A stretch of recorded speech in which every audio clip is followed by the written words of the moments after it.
Newman City Council and Redevelopment Agency of July 10th, 2007. Please stand for the pledge and the invocation.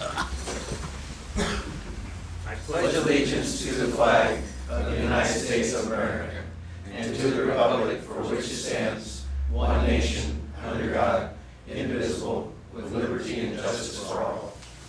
Bow our heads. Thank you for allowing us to meet this evening. Please help myself and my fellow council members make the right decisions for the citizens of Newman. Amen. Roll call, please. Councilmember Katie? Present. Councilmember Kelly? Present. Councilmember Priestley? Present. Mayor Pro Tem Martina? Present. Mayor Fancy? Present. Declarations of a conflicts of interest. None this evening. Item 6, ceremonial matters. Badge pinning of Officer Jason Hutchins. Thank you, Mayor. I know the chief had to just run to his office for a quick. Oh, okay. He'll just be here 1 second. So. Okay. But it is an honor tonight that we will be doing two things tonight. We'll be doing a badge pinning ceremony for our new officer who has come here from community to the south, and we look forward to a long career with him here. And then we also are here to introduce our community service officer position. As you can see, we got him in full uniform tonight, and he's doing an excellent job for us. So How come your hair is so small? you know. Why wasn't he on our baseball? So we're going to get in trouble here because this would be the second officer in, what, a year that we've kind of borrowed from our southern neighbors? Well, or? you know, I think what's happening is Gastine's hiring them a little bit smarter, so then they learn, oh, I need to be in Newman. Oh, okay. That sounds good. Chief, we're actually ready for you whenever. Okay. We're waiting for you to make your grand entrance. Don't worry, Chief, I was killing time for you. Thank you, Mayor, members of the City Council. It does give me great pleasure to introduce our two newest employees. First, I'd like to introduce our Community Service Officer, otherwise known as our Code Enforcement Officer, Edgar Lopez. Edgar, please step forward.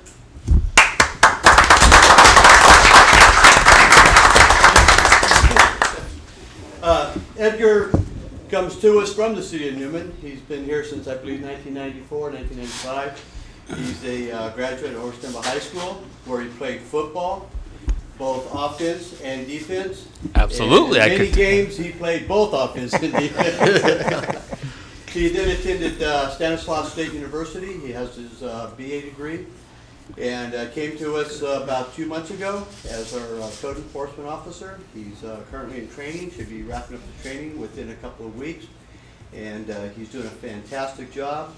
And I also like to let everybody know that you're looking at a future Newman police officer, and that's the direction we want Edgar to go in, and that's what we're training him up to be, is a Newman police officer.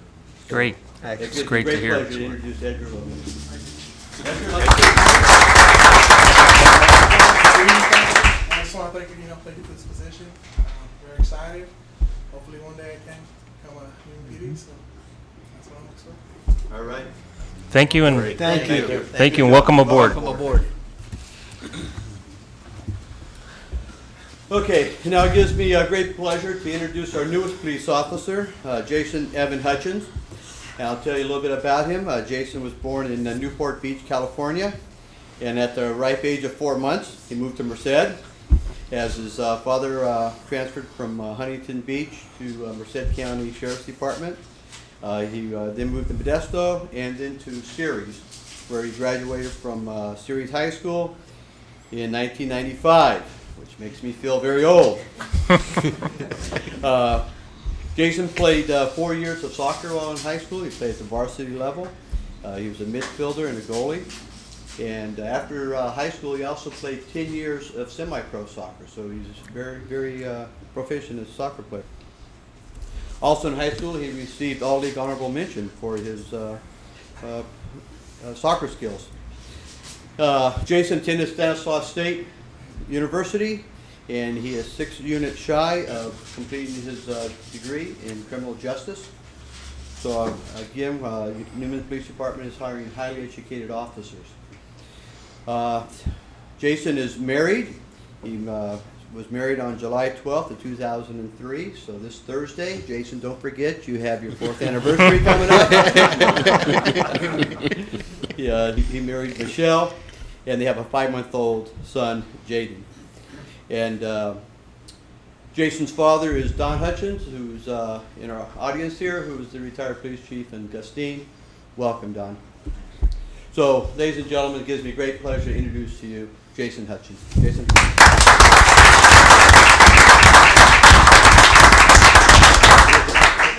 Oh, no, that'll be after we swear you. Okay? Would you like to say I don't like to talk a lot unless it's doing my job. I'm excited to be here. Look forward to a long career and getting some things done in this town. Thanks. Thank you. Thank you. Thanks, Jason. Welcome. Thank you, Jason. And if you will, we're ready for the swearing-in Do ceremony? you have the words? Oh, I will get you the words. Mike? I'll go get you off the office. Okay. Yeah.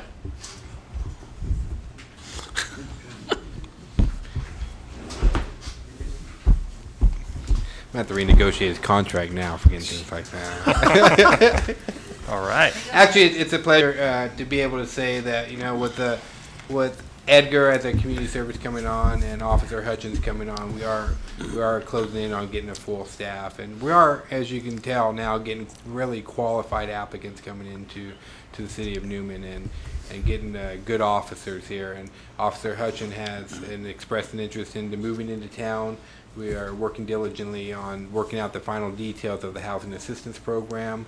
To make sure that that will be available to all officers that want to take part of that. So that will be coming back to you at your next meeting, which is July 24th, to work out those final details, as those were never worked out in the past as part of that program. So we'll be submitting those for your approval at the next one. So, but again, from a city manager's perspective, I'm enthused about the quality of applicants that we are bringing in. Edgar has turned out to be a fine community service officer.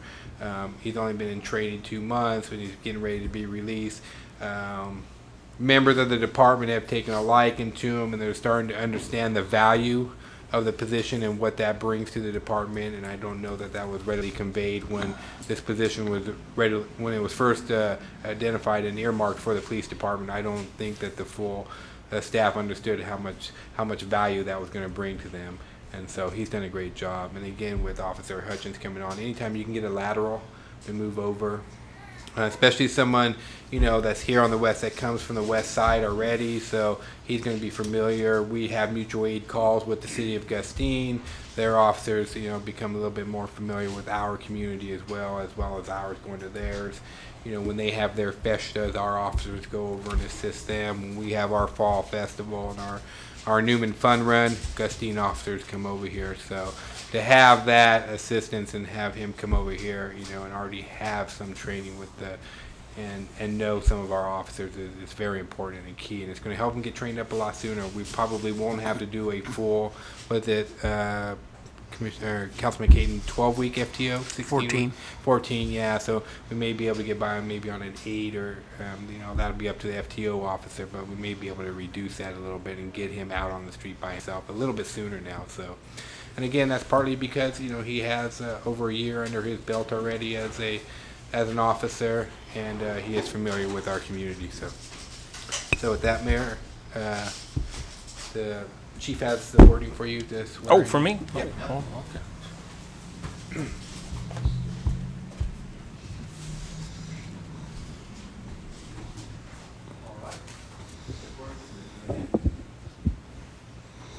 When I said I, repeat your name, do solemnly swear or affirm Jason Hutchins, do solemnly swear or affirm that I will support and defend the Constitution of the United States that I will support and defend the Constitution of the United States and the Constitution of the State of California and the Constitution of the State of California against all enemies, foreign and domestic, against all enemies, foreign and domestic, that I will bear true faith and allegiance that I will bear true faith and allegiance to the Constitution of the United States to the Constitution of the United States and the Constitution of the State of California, and the Constitution of the State of California, that I take this obligation freely that I take this obligation freely without any mental reservation or purpose of evasion. without any mental Reservation. I went too purpose fast. of evasion, And that I will well and faithfully and that I will well and faithfully discharge the duties upon which discharge the duties upon which I'm about to enter. I'm about to enter.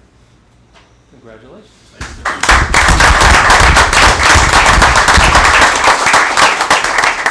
Congratulations to both of you. Hope you have a long, long career. That's who's gonna pin him. Just need to sign some paperwork. Okay.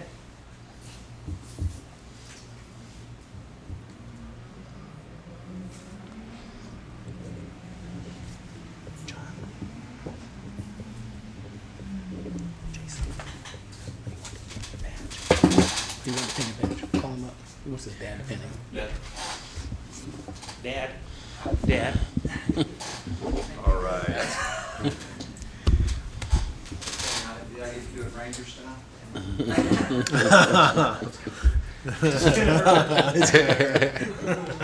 Oh, stick him. Every time you ruin my car. That was several. Oh, several times. Oh, boy. Oh, boy.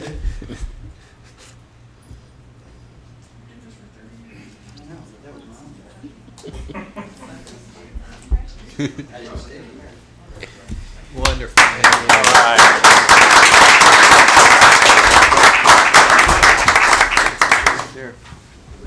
Come on, Dad. Shake all these hands. Thank you for welcome the board.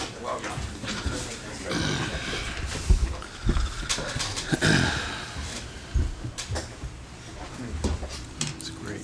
Good, good, good.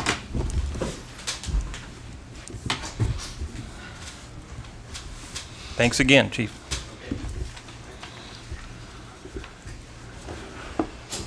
They don't have cookies. We're gonna miss out. Yeah. Bob, cookies and punch. We- I We're think gonna we miss need- that again. In the future, we'll have to take a 10-minute break on this.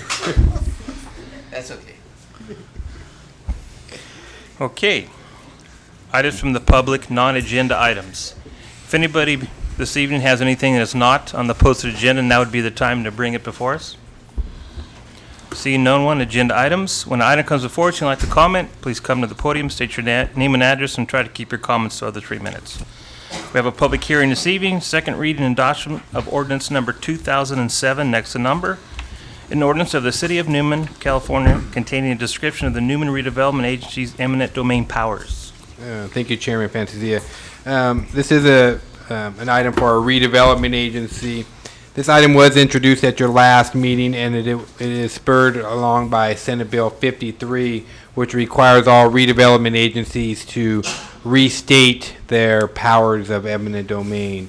As I've gone over in the past, this does not change any of our powers of eminent domain, and when the Newman Redevelopment Agency was originally passed, they had the power of eminent domain for 12 years. That has since expired in 2005, and nothing has brought that back. So at this point in time, this ordinance states that the Newman Redevelopment Agency is without eminent domain powers to acquire real property at this particular point in time. So adoption of this ordinance will not change that, and that will continue to be the case. It's just bring us up to date with the current law. That's correct. And so what we're asking you to do is conduct the public hearing tonight, because we didn't conduct one last time. Take all the public comment, and then move for further action upon closing the public hearing. Okay. I will go ahead and open the public hearing. Would anybody like to comment on this matter? See no one, I will close the public hearing and send it back for discussion or motion.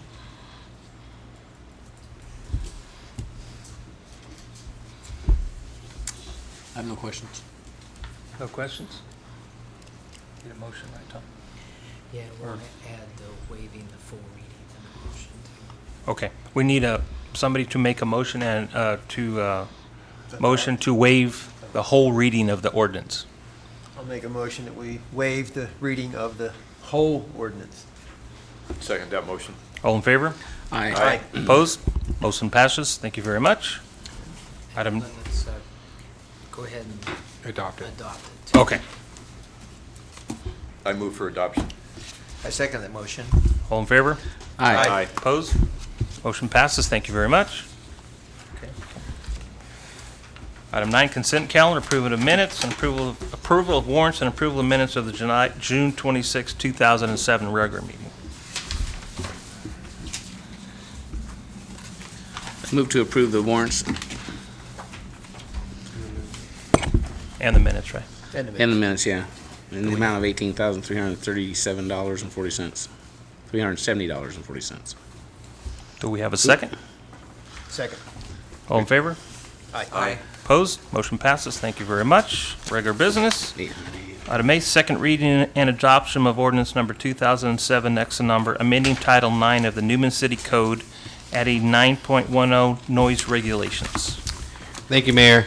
Again, this item was introduced at your last meeting, and which time we did hold a public hearing for which I believe we had one speaker asking about education process and how the word was going to get out. Since then, we are again asking that you adopt this ordinance, and it's a noise regulations. What it does is provides officers an opportunity to deal with a noise situation and gives them a little bit more teeth, and also gives them some guidelines for which to adhere or check out the complaint to make sure that it is actually a complaint, and if so, it gives them some teeth to stop the complaint. So with that, I can go over further details of that noise ordinance that we went into detail last time. If not, we ask that you, one, waive the full reading and then adopt the ordinance. Mike, I just have one quick question, and we talked about this, but this about dogs. It's going to come up every time. I had a neighbor come over and gripe at me.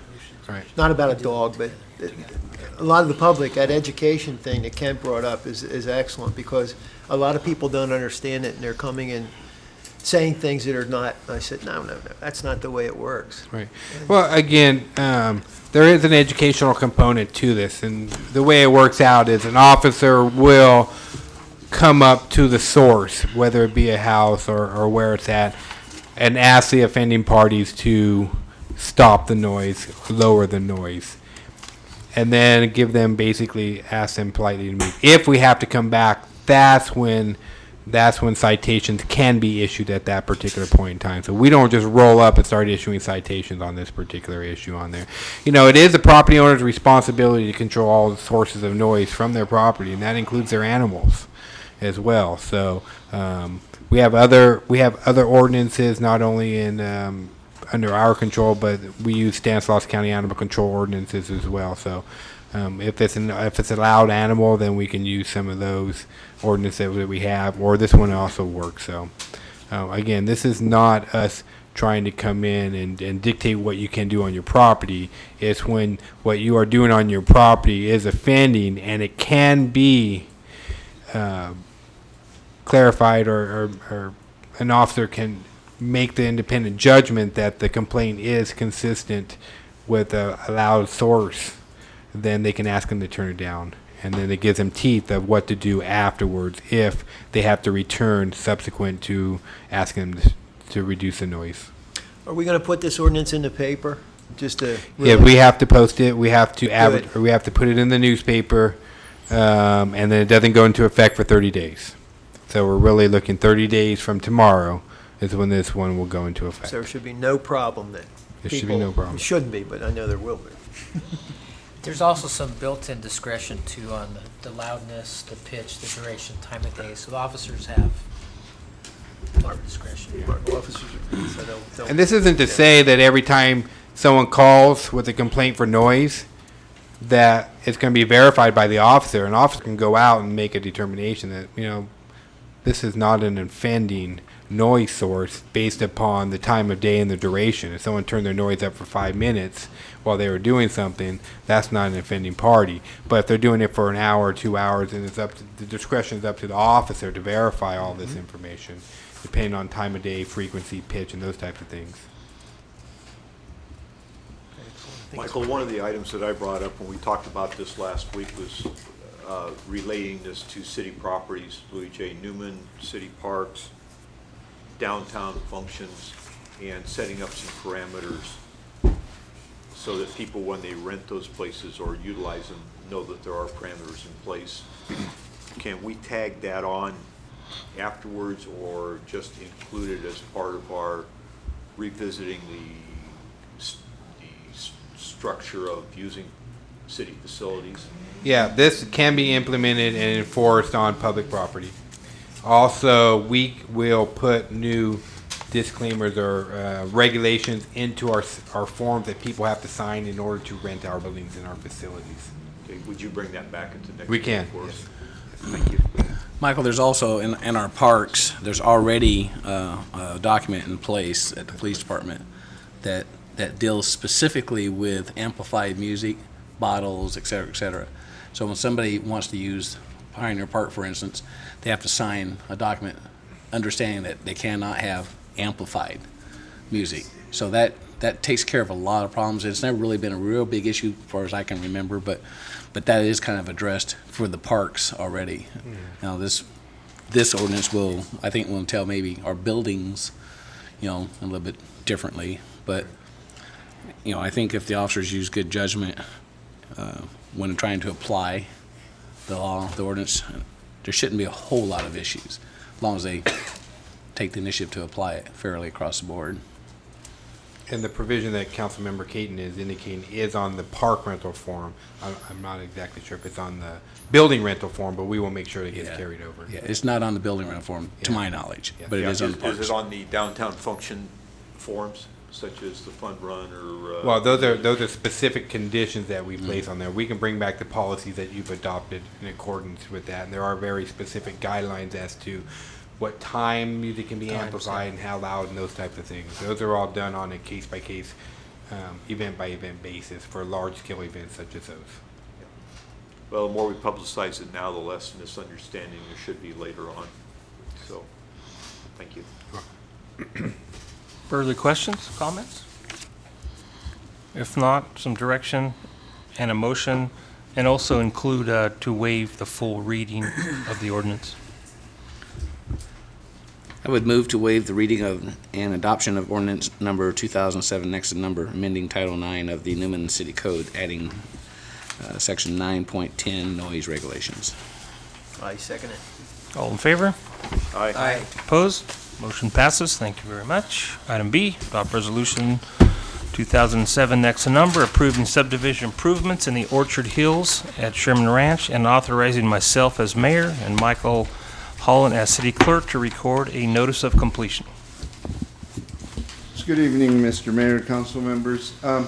In your agenda packet, you have a letter from Envision Homes requesting a notice of completion for the site improvements at Sherman Ranch Phase 5.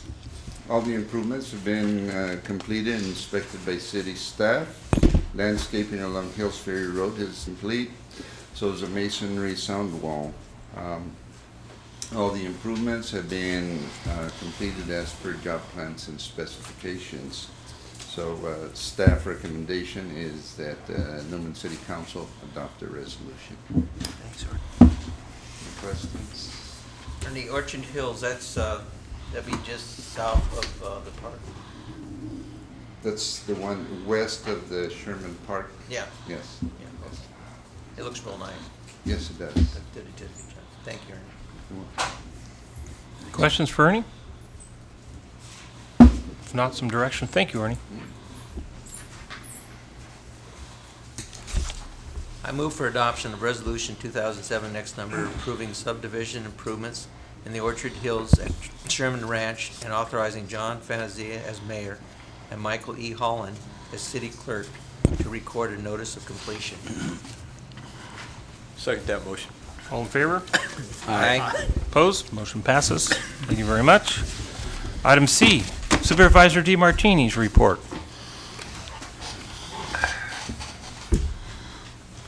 You like how I always throw that in there under an item, but it's not. Nice looking for it. Yeah. Good evening, Mayor Fantasia, council members. I always appreciate the opportunity to speak to you at your council meetings. I thought I would just go over, since I haven't done it for a while, the health care task force that we formed. It's called the West Side Healthcare Task Force. We are about to undertake our third meeting on July 19th in Gustine. First meeting was here in Newman, and then we moved to Patterson, and then we are in Gustine. This is, a group put together of a lot of different entities. It's 3 cities, the ones I just mentioned, 2 healthcare districts, West Side and Del Puerto. And also we have on board at our last meeting Golden Valley, who sent representatives. And at our next meeting, we have added excuse me, Sutter Gould. And as far as we can tell, that is everybody that's involved in healthcare on the west side, all the way from Vernalis to Gustine. So at the previous meetings, we have decided who we are, as a district, and what we need to do now is to decide, or to figure out what it is we actually have in the way of healthcare districts. We have found that no one really knows exactly what the other one is doing, so we don't know what the gaps are in healthcare service. Sutter Gould was really an unknown to me. I knew there was a building there, but I didn't really know what they did. Del Puerto Healthcare District was not exactly sure what Golden Valley did. So at the next meeting, we are going to put together, it should be a good meeting, of just what it is that we have available on the west side, and then determine what the gaps are. And what the gaps are in healthcare services is what we are going to concentrate on. Now we know, for instance, there's no ancillary services. There's not much in the way of specialty care. There's no dialysis. There's certainly no 24-hour urgent care clinic. And those are the things we'll be working towards. But to find out just what it is that we actually have here on the west side, and then where do we go from there? How do we fill those gaps? And how do we build, what we need for facilities once we find what those gaps are? How we put together a business plan, financing plan, and then a joint powers agreement between the healthcare districts. Now, we've covered a lot of ground in the last couple of meetings. I think we've all learned a lot from each other, and I can't say that we all are working very well together. This is a hard group to put together. When you get the healthcare districts in different cities, 2 different counties, and then entities like Golden Valley and Sutter Gould, it's quite a group to put together.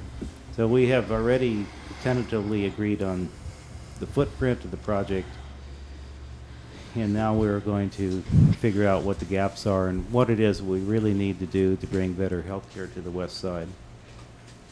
So we hope that maybe our 4th meeting we might be able to come back to Newman.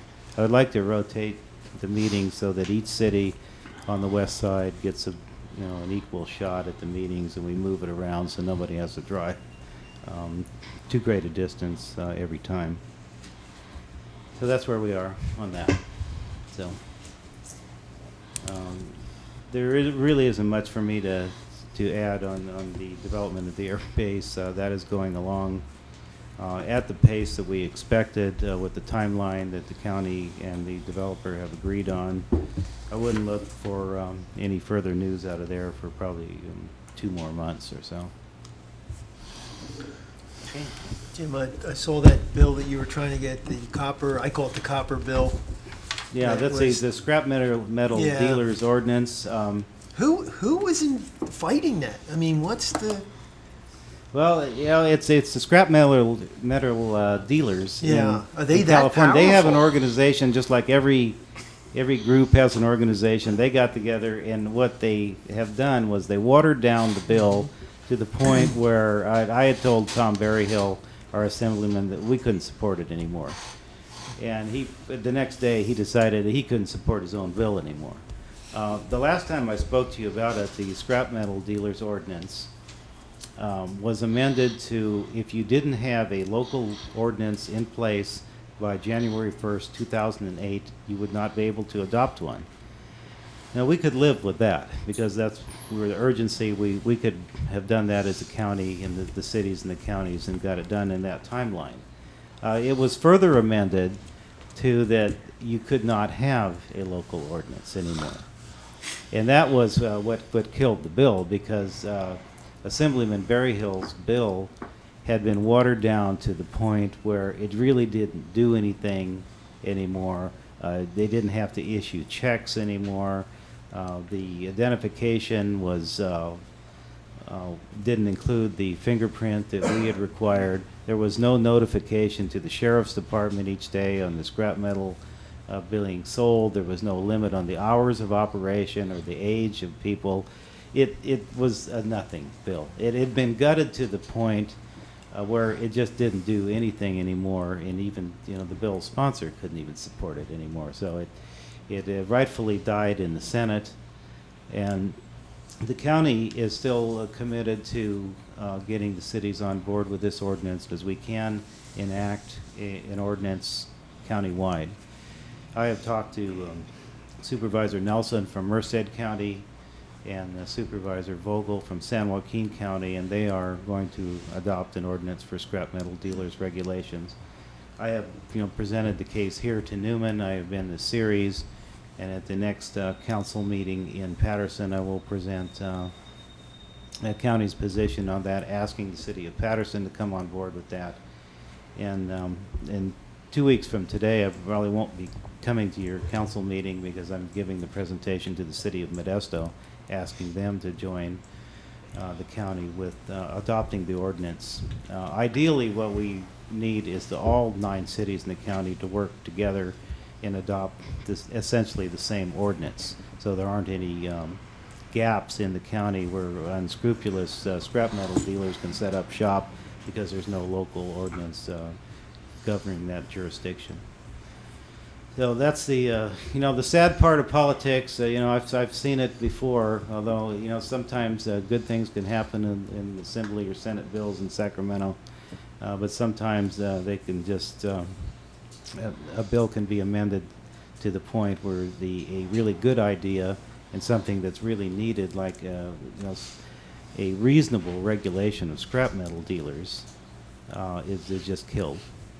So, and it's not a Republican or Democrat thing. If it was, I'd tell you. In fact, I'd like to. If the Democrats were responsible for it, but they weren't. It went across party lines, and it just was political manipulation by the scrap metal dealers organization that just had a few friends in the legislature, both in the Assembly and the Senate, that watered down the bill to the point where it just wasn't worth supporting. I'm not sorry to see that bill in its present form go away.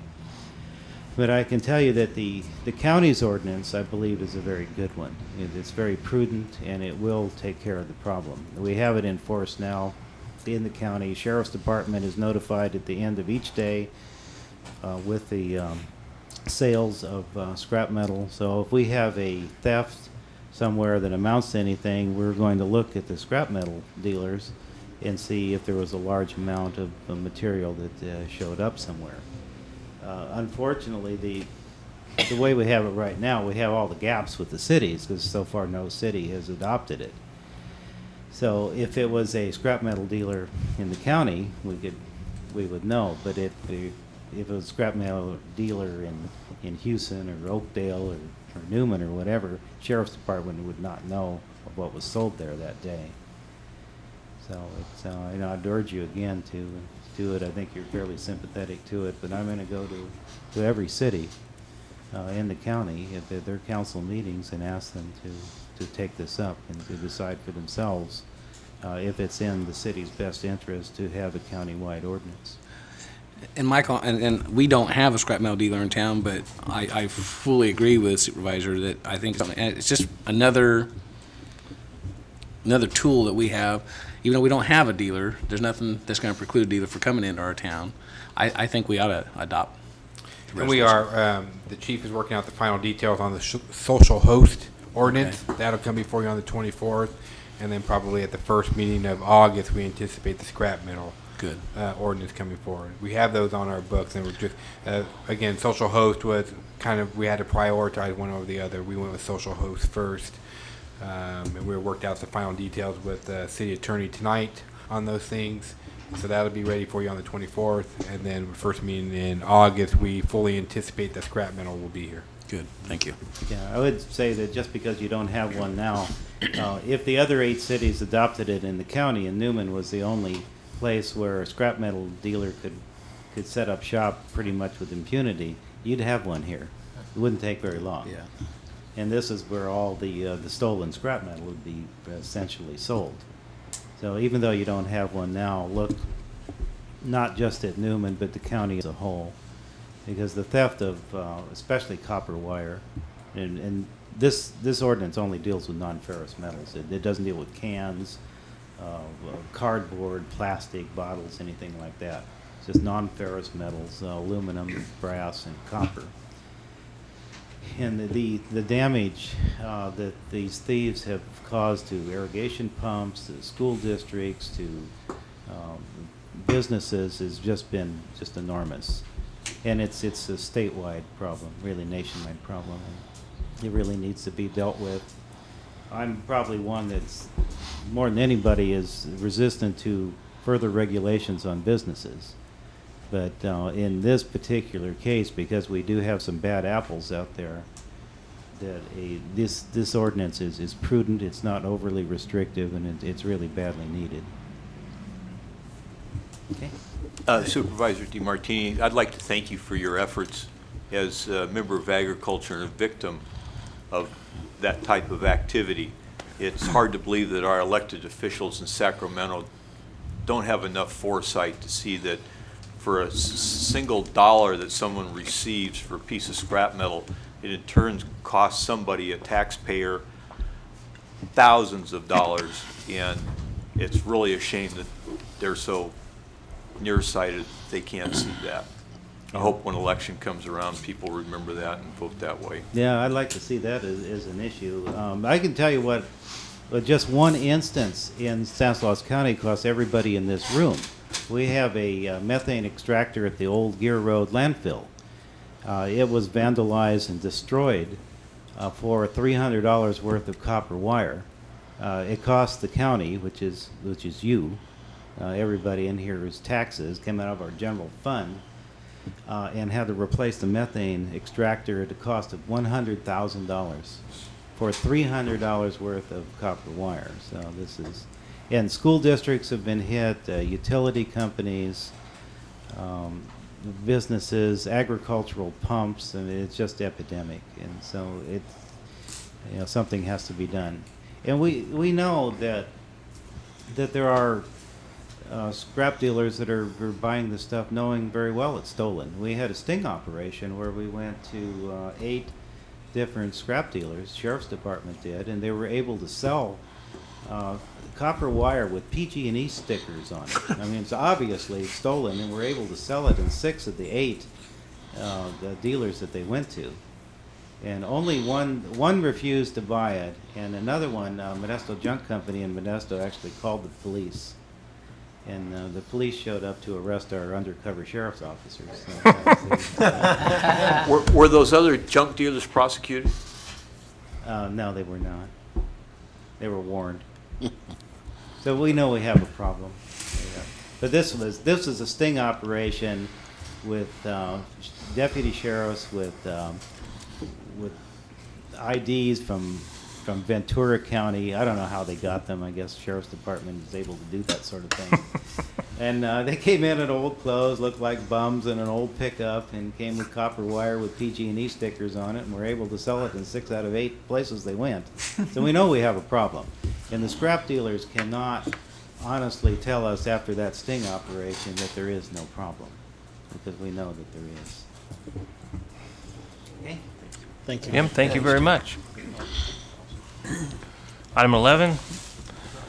My paper says "and staff," but I'm sure it should mean city manager report and staff. Thank you, Mayor. Just a couple announcements. We do have, this Friday will be the closing date for a maintenance worker 1 position within the Public Works Department. That was a new position that was authorized by the City Council in the 2007-2008 budget year. So anybody interested in that position can come to City Hall and get the application, or they can download the application off of the city website. With that, then we move into the chief recruitment. As you know, that recruitment closed on June 29th. We have sent out letters to 4 candidates for interview. And One of the candidates was held over from the previous group. He was the top candidate out of that, and 3 of the candidates came out of the new group. Overall, we received about a dozen applications this time. And 3 we find highly qualified. There's a lieutenant with a good 4 or 5 years worth of experience. There's a captain with a number of years of experience, and also a commander. And each of these officers comes from a larger agency, and in agencies you're probably 50 to 70,000 person communities. So you're probably looking in that 70 to 100 officer area department. So each of them are uniquely qualified and provide us 3 very good opportunities to select a police chief. So those interviews will be conducted on August 1st. It's our desire to then, on August 14th, which is a council night, I will be conducting interviews as well as the chief, and then bringing the top candidates forward and give the council an opportunity to speak with the council, with the applicants as well. When we work out our schedule, background report, background investigation, and the like, you're probably looking anywhere from the 1st through the 15th of October that we could get someone on board. So that's about where we're at with that particular one.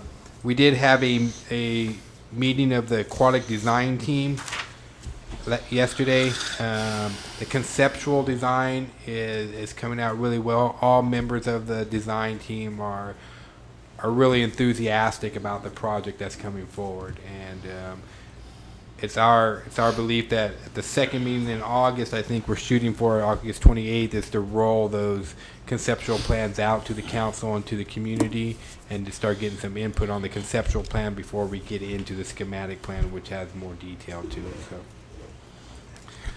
So with that, I'm pleased to announce that sales tax revenue sales tax reports have come out for the first quarter of 2007, and Newman leads Stanislaus County with an increase of approximately 19% over last year. So that's good news from us. I think it is a good testament and to the decisions that this council and past councils have made with the investment that you make into your downtown with the streetscape program, the facade programs, and everything that we have going on downtown. I think that has played a critical role in that as well.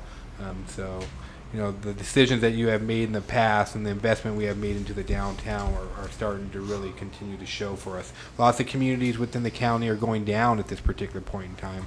Out of the 9 communities we have, I think maybe there's only 2 or 3 that actually had a positive or a net gain from 07 over 06. One of those is Riverbank, who has a new shopping center. Crossroads, yeah. Yeah, and I think there's maybe went up around 22%. So We bumped out of Oakdale. They're not happy. Yeah, Oakdale went down. Yep. And if you read today's Modesto B, Oakdale's having some fiscal issues right now.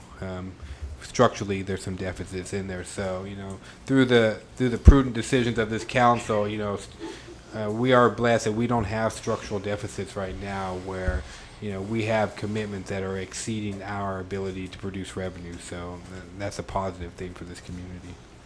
So to parlay into, and to move on to that, on July 23rd, the Alliance will be holding a business workshop here in the council chambers from 6 p.m. to 8 p.m. And that's for any member of our community that wants to get information on how to start up a business, how to finance a business, how to finance an expansion of your business. This is all free of charge to any members of our community that are interested in and learning more about starting their own business or expanding their business. We do have a member from the Alliance, Mike Souza, who comes down on a monthly and holds office hours at City Hall and meets one-on-one with individuals who want some mentoring and some information regarding the startup of businesses. And this is another way that we as the community are trying to help, you know, generate sales tax, generate new businesses within our community, providing guidance, providing financial opportunities, helping them fill out the small business development loan applications and those types of things. So with that, I can answer any questions that you may have right now.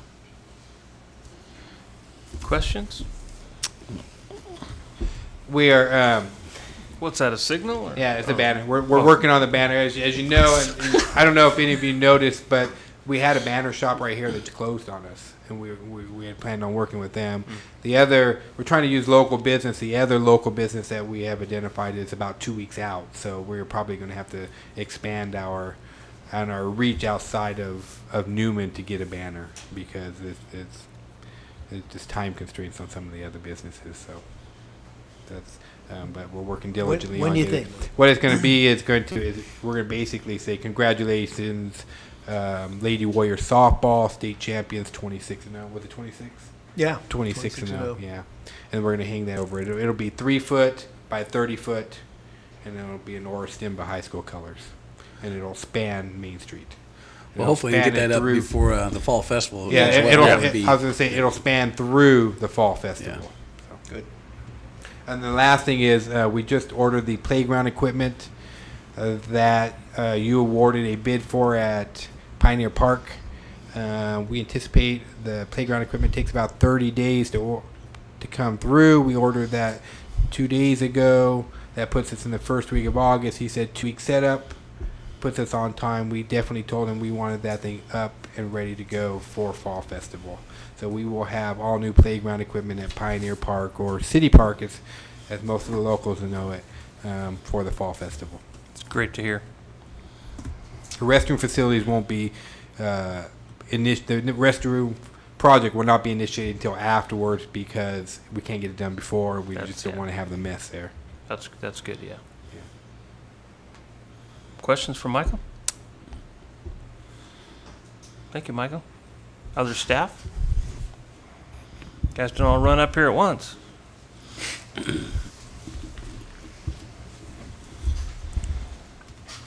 You got the short straw, Ernie. You had to go first. There you go. I just have a couple of informational items. Work is continuing at the YOLO Sidewalk Infill project. Most of the storm drain underground piping modifications have been completed. Here you see a backhoe at the southwest corner of P Street and YOLO, and they're excavating for the sidewalk, a section of sidewalk that will ties into the new curb return with new handicap ramps. And this is Main and YOLO, both corners, and as you can see, that's when they've completed the all the excavation. They've removed everything. As soon as we do compaction testing of the dirt, then they'll come in and form it and pour it and install in the DIs. So work is continuing, and we figure another 3 to 4 weeks before they button it up.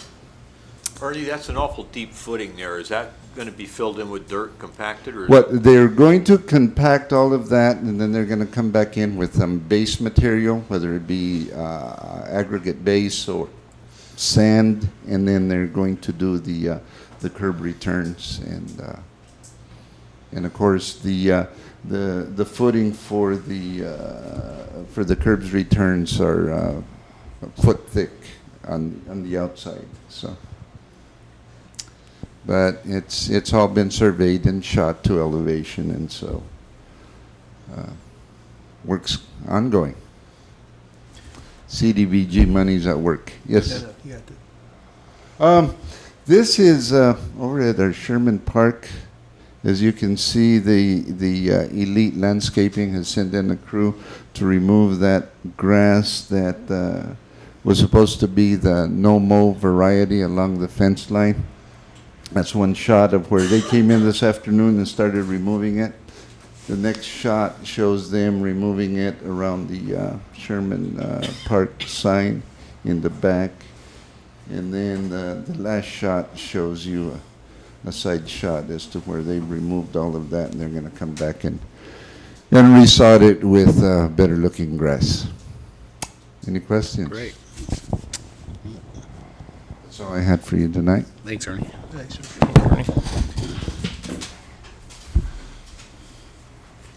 No other reports this evening? Wow. Okay. Items from city council members. Mike? I have nothing this evening, Mr. Mayor. Thank you. I have nothing tonight. Ted? I got a bunch of stuff, but it's, you know, I think I need to talk to people before I. Need to talk to people. Yeah. Well, no, like, Oh. I've got a lot of complaints on my street about, we need a stop sign. We need something, because these people are just going, it's terrible. There's one knucklehead that is up on a motorcycle now, a young guy. And it's just, somebody's gonna get hit. It's that simple. But I'm just wondering what we need to do to get a stop sign or something. Bike strip. I would like to put, you know, people are threatening to throw stuff in the street, you know, God, yeah, that's real nice. But I don't know what we need to do, but every night people stop and, when are you gonna do something about this? Woo. I'm glad I'm not the only one that gets complaints from my neighbors, so.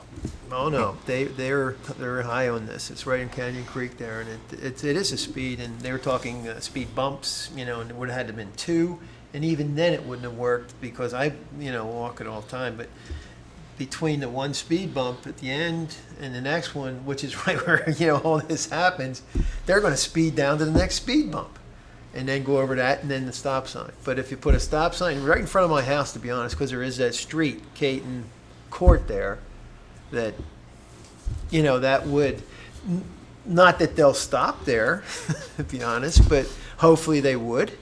And I'd love to have a policeman sit right there in that little cul-de-sac thing, and just, I think it would wake a lot of people up. There's people, it's probably about 10 or 12 people that speed all the time.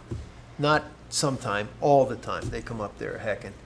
So, I don't know if that's meant for now, Mike. I'm not sure, to be I'll talk honest. to the chief about it. Okay. Yeah, that's just the other one I got. I got a bunch here. Oh, and then Hills Ferry. People were griping to me about that, about Hills Ferry Road. We've talked about that. Raise it to 45. It's 45, isn't it, out on the upper as you go out of town? It's a 45, I think. No, No? no, Isn't it? I thought it was. No. Yeah, no. 25, 35. Oh, Pretty good. okay. Yeah. Where was it? It was 45, which shocked me. 33 is 45 for a, Canal School Road. Canal School Yeah. Road. And, but they were griping about that. And I know, Bob, you drive it all the time, and people I just come get by. out of their way. speeding. Well, that's what I do. Seriously? I pull over and let the idiots go by. Excuse They, me. they look at me like I'm crazy. But I mean, they're going 70. They're not doing. But anyway, that's my last gripe. Thank you. Is Gary. that it? That's it. Oh, Thank you, okay. Mayor. Thank you, Ted. Ed? I just have a couple of things. First, I'd like to thank staff for the nice plant, for the loss of my father-in-law after about an 8-year fight with different medical issues, but the family really appreciate that very much. Second, I had asked Michael about a month or so ago about posting of the police officer vacancy on the website. I see that the maintenance worker got posted, but we didn't post the police officer. The chief and Mike are down to one picture on the brochure. Okay. So we're trying to get the charger on there, and that didn't work out. They went in, they took a whole bunch. The reason why I ask is, in my other life, I attended graduation ceremonies for the 107th graduating class at the Fresno Regional Training Center in Fresno, where about 52 officers graduated. 22 of those officers were snapped up by Fresno PD. Clovis had 3, Reedley had 4, Merced had 5. So I had done some recruiting for my agency, handed out 15 flyers and applications, and out of that, we got 10 that applied with the Sheriff's Department. But I turned my hat around. I said, and if you're not interested in the Sheriff's Department, I know the city of Newman is hiring. Go on the webpage, because our closing date was 29th, and I told him I didn't know when the closing date was for the police officer. I thought it was still open. We're ongoing. I said, but just go on the website and you can download an application. Well, I got a call from a couple that said there's nothing there, so I checked again and there wasn't.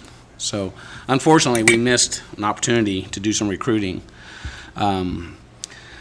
The other thing I'd like to just mention is I got a call from one of our neighboring council members in regards to the hiring of police officers. And I know we applaud ourselves for taking officers from Gustine. However, I know that initially we were going to take 2. One did not make it through the system, and we end up hiring Jason. They're very interested in joining with us. They're asking about our incentive program. I told them what I had proposed, and looks like they're very interested in doing something. They don't want us taking any more of their cops. And quite honestly, I agree, because now we just turn around and put them in a hardship as well, that we're in a hardship. So it's like, rob Peter, pay Paul, and I don't think it's healthy for either city. And that's why it's been a long battle for me for officer retention incentives to keep our good officers. I think Jason will be a good officer, and I hope that he might want to stay here. The grass is always greener on the other side, they think, and we lose people all the time. But we have turned around and put Gustine in a position where now they're down people, and it's easy for us to say, well, we don't care about Gustine, but I do, because their law enforcement services are suffering as well. So they accuse us of pirating, but that's fine. The reason why I mention this is the council member I talked to liked the ideas that I had talked about, the incentive programs, retention programs. And I said, well, maybe we could form a committee of city manager and council members to discuss this issue, because they are suffering just like we are. And I told him that I would ask if this council had any interest of forming a committee, maybe our city manager. I'd be more than willing to sit on it as well, to meet with Gustine's council and city manager to try to work out some issues. And a lot of times if we have comparable pay, we're not going to steal each other's cops. And we're still in a position where we cannot compete with a Modesto, a Turlock, a Merced, Sheriff's Department, and we're going to continue to lose people unless we can do something to keep them. And so we've had this discussion, but the reason I bring it up is the council member was going to bring it to the attention of his council and see if that was something that they're interested in doing, forming maybe a 2-person committee or 3-person committee, a city manager and a couple of council members, to try to look at the issues of how are we going to keep good cops. And I quite honestly, I apologize for stealing the cops. I thought we were going to take 2. And I told him I wasn't particularly happy about it, but we need cops, and we'll take good people. And if you're good people want to come work for us, now it's our battle to keep them here. And I think we're still going to be faced with the issue of losing people. So I guess my point is if Gustine and Newman can kind of come together, and I have no idea what their salary structure is for police officer. Obviously, we must pay a little bit more than them. The housing incentive is very attractive to them. So is the other incentive that I had talked about. They're interested in putting that in place to get their cops to come and stay in Gustine and not leave. So it's kind of like in early stages. I was contacted and I said, well, I would bring it to our council and see what the feeling is. Again, I'm not particularly happy that we take from our neighbors, but we have a need and we did it, and it's his choice to come here. But if we're both on the same level playing field, I think that's not going to happen. Well, and I just quickly point of clarification: we do not recruit out of other agencies that are next to us. So we don't go to Gustine and recruit their people. And I just want to make this. Well, Michael, I don't think that's necessarily true, because I know in one case an officer was recruited. And the officer came, and I don't know about Jason, I don't want to get into the logistics of it. I do know, because I did it when I was on the police department. I tried to recruit some of their people, and it does happen. I can guarantee you it does happen. It may not come from the chief, may not come from you, but it will come from the officers who work the street. If I may, Yes, please, Chief.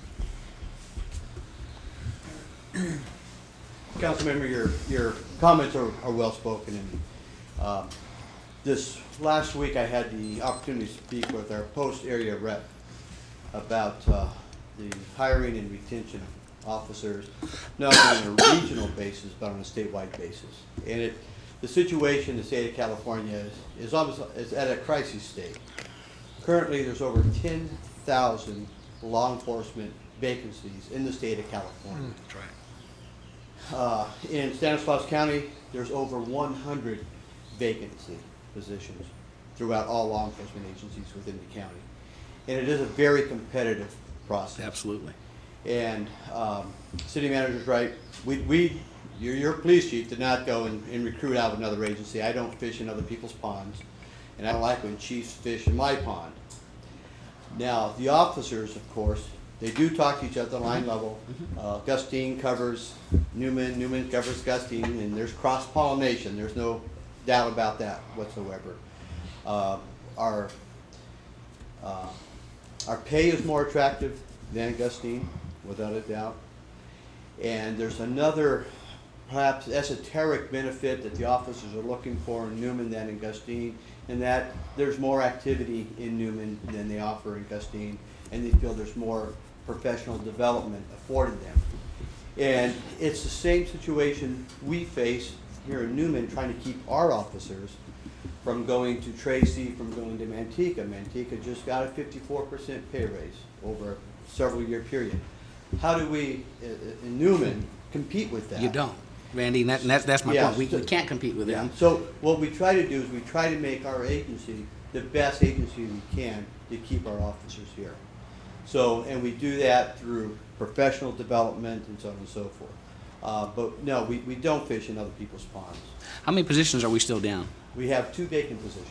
And I don't. You weren't in the room when I first started my comments about attending the academy graduation in Fresno. Oh, no, I heard the comments. And I recruited some people for our department. Right. And I mentioned Newman. So I'm just saying I think we have to aggressively go out and get people. That's what I did when I was here.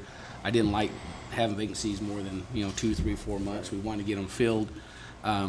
And so I only mention this because I was contacted by a Gustine council member and suggesting that maybe we can kind of get together and try to solve some of these issues. And I said, well, I think we're a very attractive city to be at, but we're still faced with the same issue. We're not going to keep our guys here. They're going to leave because they can go make money elsewhere. And I think those discussions are healthy discussions to have, without a doubt. And, I have a real good relationship with the Gustine police chief. As a matter of fact, I was in contact with him the entire time we were going through the background process and gave him a heads up as to how the hiring process was going. So we had discussions along the way. There was another point as I discussed with the city manager as far as the recruitment. So what we're doing in the Newman Police Department is I just separate out some of the duties and responsibilities between the 2 sergeants. And Sergeant Richardson is now going to be in charge of the recruitment of new officers. He's pretty much the personnel and training sergeant at this point. Good. So he'll be in charge of recruitment, the training, the scheduling, anything that deals with the personnel of our department. So you're right, we do need to be more aggressive, assertive in attending academies and finding out who are the unaffiliates and pick people up in that way also. As well as, like I said, looking at Edgar Lopez in developing our own people and bringing them up through the system, and some other internal candidates that we're looking at without going public at this point. Okay. Okay. Thank you.